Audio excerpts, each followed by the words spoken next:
We're all made to be a part of the healing of this world. You see, it doesn't take government. It takes our hearts to change America. The people want real change. We are going to do something so good and so fast and so strong, and the world is going to respect us again. Believe me. You are the reason we are going to win the nomination and then win this election together. Thank you all. Thank you so very much. Freedom is back in style. Welcome to the revolution. We burning down the night, shooting bullets at the moon, baby. This is how we roll. Sean Hannity. The new Sean Hannity Show. More behind-the-scenes information on breaking news and more bold, inspired solutions for America. Stay right here for our final news roundup and information overload. The Supreme Court is dangerously out of balance. We cannot afford to see Justice Stevens replaced by another Roberts or Justice Ginsburg by another Alito. Given the track record of this president and the experience of obfuscation at hearings, with respect to the Supreme Court at least, I will recommend to my colleagues that we should not confirm any Bush nominee to the Supreme Court except in extraordinary circumstances. They must prove by actions, not words, that they are in the mainstream, rather than we have to prove that they are not. I will do everything in my power to prevent one more ideological ally from joining Roberts and Alito on the court. You know, the kind of obstructionism that Mitch McConnell's talking about, he's harking back to his old days. You know, he said, well, I want regular order. But in 2010, right after the election, or right during the election, he said, my number one job is to defeat Barack Obama, without even knowing what Barack Obama was going to propose. Here, he doesn't even know who the president's going to propose, and he says, no, we're not having hearings, we're not going to go forward, to leave the Supreme Court vacant for 300 days in a divided time. This kind of obstructionism isn't going to last. And, you know, we Democrats didn't do this when we voted 97-0 for Justice Kennedy in the last year of Reagan's term. After voting down Justice Bork and Justice... Yeah, well, but we had nominations. And that's the point here. The president's going to nominate.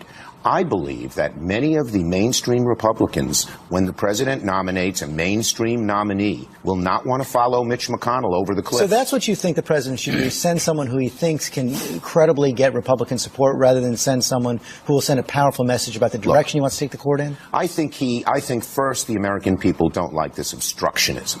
When you go right off the bat and say, I don't care who he nominates, I am going to oppose him, that's not going to fly. And a lot of the mainstream Republicans are going to say, I may not follow this. But second, I think the president, past his prologue, will nominate someone who is mainstream. I will be supporting the filibuster because I think Judge Alito, in fact, is somebody who is contrary to core American values, not just liberal values. All right. That, of course, Chuck Schumer, and that, of course, President Obama. What hypocrisy we now have on display.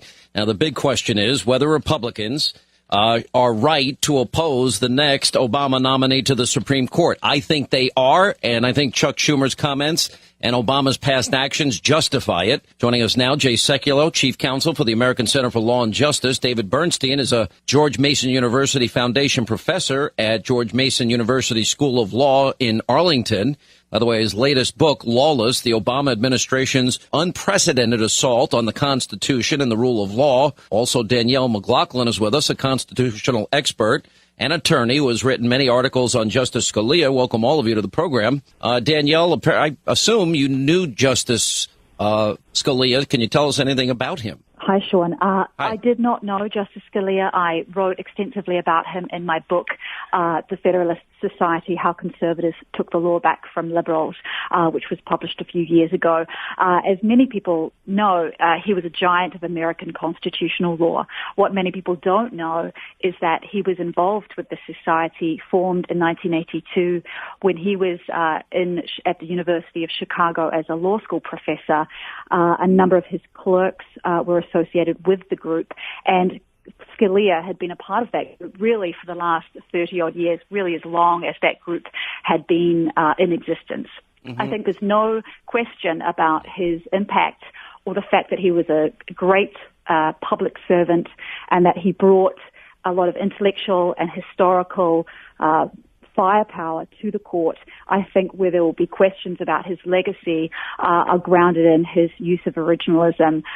He was obviously a strict constructionist, believed that the Constitution should be interpreted in the way that it was done. He was nothing short of he was not the brilliant jurist. I don't disagree that he was brilliant. With a very keen, sharp intellect and a great sense of humor. Listening to audio tapes of him when cases were brought before the court, I mean, it's one joke after another, one biting question after another, and reading either his dissent or his opinions were just, it's one sentence is more spectacular than the next. He's going to really be missed. Jay, you want to weigh in on that?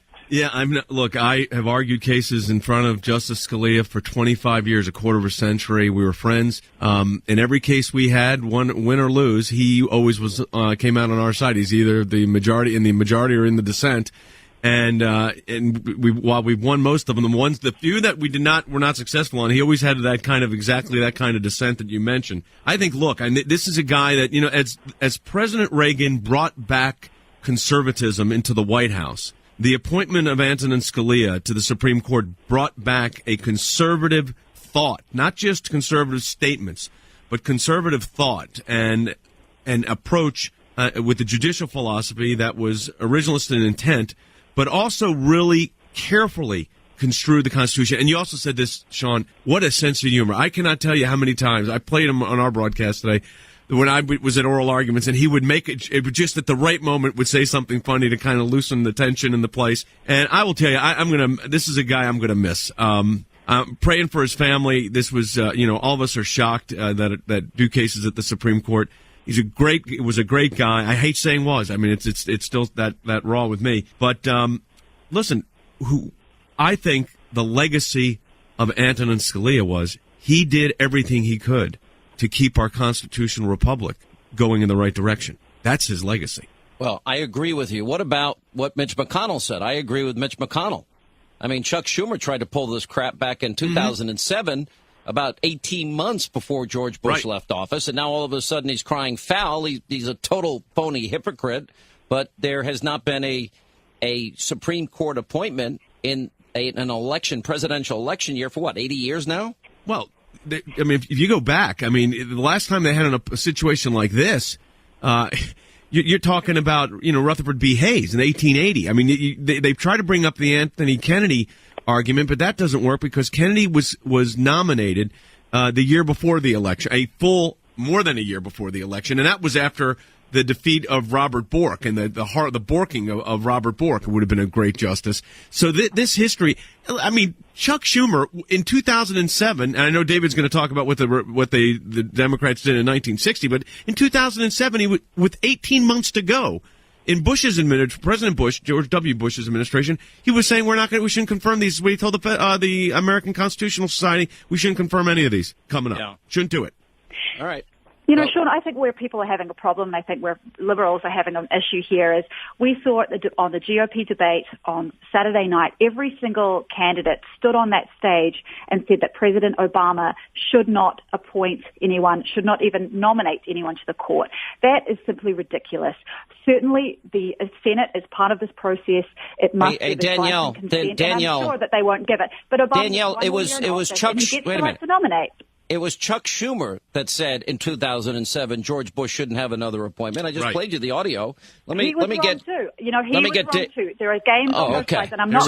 Always went after the fact when it's a Democrat. Yeah. Always they were wrong too. You weren't that outspoken at the time that I remember, Danielle. David Bernstein, you want to weigh in? Sure. So Jay mentioned that in 1960, with President Eisenhower about to leave office, the Democrats passed a resolution saying we don't want a recess appointment because Eisenhower had appointed William Brennan in 1956 in October, right before the election, as a recessed appointment, and they were afraid he'd do the same thing and then deprive Kennedy if Kennedy won, which of course he did a nominee. Now, in my view, the history, you can play the hypocrisy game back and forth. You can find quotes from Democrats on one side when they're in the minority and so forth and so on. But I think really the key here is with this president, we want this president appointing a nominee now. And this is a president, I think, who has repeatedly shown contempt for the Constitution and the rule of law. He's violated all the normal norms of how we go about the legislative process with his immigration reform by executive order, with various Obamacare shenanigans, not enforcing the law, what's politically inconvenient. I think he's given up, and his supporters have given up the right to say, oh no, there's a norm that you have to confirm a mainstream nominee, whatever that means, if the president says so. No, we don't. Just like the president said, I don't have to go through Congress to legalize 10 million people. We don't have to confirm a nominee either. You know, Sean, Go ahead. Go ahead. I was going to just say, Article 2, Section 2 of the Constitution, following up what David said, the president has the right to appoint. There's no doubt about it. He can nominate. No doubt about it. Can the president do it? Yes. But the Senate also has a role, and it's not simply, as Bernie Sanders says, to confirm the nominee. In fact, it's exactly the opposite, because it's with advice and the consent of the United States Senate. So the Senate simply says in 10 months. But that's what the Constitution. Yes. So the Senate says no. End of discussion. Why don't so? No. Why, Danielle? Why is that a crisis? I beg your pardon? Why would that? Why, if the president has the right to nominate, the Senate has the right to say we're not going to proceed. That's it. Case closed. I totally agree with you. My point is this: we had GOP nominees on the stage, including Ted Cruz, who is campaigning as a constitutional conservative, on that stage saying that President Obama should not get to nominate. Every single one of them said that. Hey, Danielle, let me remind you and highlight a point that David was making. This is a president that said no less than 22 times that he did not have the constitutional authority to move forward on executive immigration, but yet he defied his own interpretation of the Constitution and lawlessly did it anyway, pretty much writing or rewriting his own laws, bypassing separation of powers, bypassing co-equal branches of government. He has shown a level of disrespect to the Constitution and a level of lawlessness that I can't think in my mind has been duplicated by any prior president. Right. So, well, maybe you can make the argument about Roosevelt. Up a really important point, Sean, and that is the scope of executive power. Certainly there is debate within academia. We saw this with the George W. Bush administration. What is the extent of executive power? George Bush, when he was advised by folks like John Yoo, who were supporters of the unitary executive theory, which speaks very clearly to the broad powers of a president in wartime. I think we can have a disagreement and a discussion about the executive power and the limits of it, but it's unfair, I think, to say that Obama was the only president who has pushed the limits of executive power. I can't think of another president that has stated repeatedly again and again and again that he doesn't have the constitutional authority to do something, and then he goes ahead and does it anyway. David, right? I would add, I think the most egregious one is there are all sorts of provisions of Obamacare that the law says had to go into effect 2014, 2015, and the president, not even via executive order, via blog posts published on the Department of Health and Human Services website, says, you know what, we're not going to enforce those because there's an election coming up and those will be unpopular. The administration, unlike with immigration even, the administration has even tried to give a legal rationale for it. They just don't enforce the law when they don't feel like it, when it's politically inconvenient. I don't know any administration, certainly not in recent history, has ever done anything like that. I don't know anybody in history. Jay Sekulow, I mean, you work with the American Center for Law and Justice. To me, this is actually the constitutional authority, and it's the power that is given to the Senate on advice and consent. This is the very power that was given to them, and knowing that the president will reconfigure the court in his liberal image and not appoint anybody that actually is a strict constructionist or cares about the Constitution. He has no problems appointing people that will cite even foreign law as a means of justifying whatever legislation that they're actually involved in from the bench rather than just being a check and balance. So I think in that sense they're on strong constitutional footing here. Oh, I think they absolutely are, especially when you take a look at the reality. And what's the reality here? Well, the reality is that this is a Supreme Court nominee that'll probably be in the 50s, their 50s maybe, early 50s probably. And you're talking about 40 years potentially of serving on the Supreme Court of the United States, 2 generations. They're talking about generations now. Generational change at the Supreme Court of the United States. So this is where the Republican leadership better mean what they are saying. And all they're doing is exercise their constitutional authority. That's all they have to do is say, you know what? Like Chuck Grassley said, no hearings. That's the way when elections have consequences, that's one of the consequences. And ultimately, the people will decide. 1/3 of the Senate is up for re-election. The president is up up for grabs. Presidency is up for grabs. If the Republicans don't make a sound case, then they'll get punished. I think they have a sound case to make, but they do have to make it. All right, I guys, agree. thank this you. is going to reverberate all the way down through the senatorial races.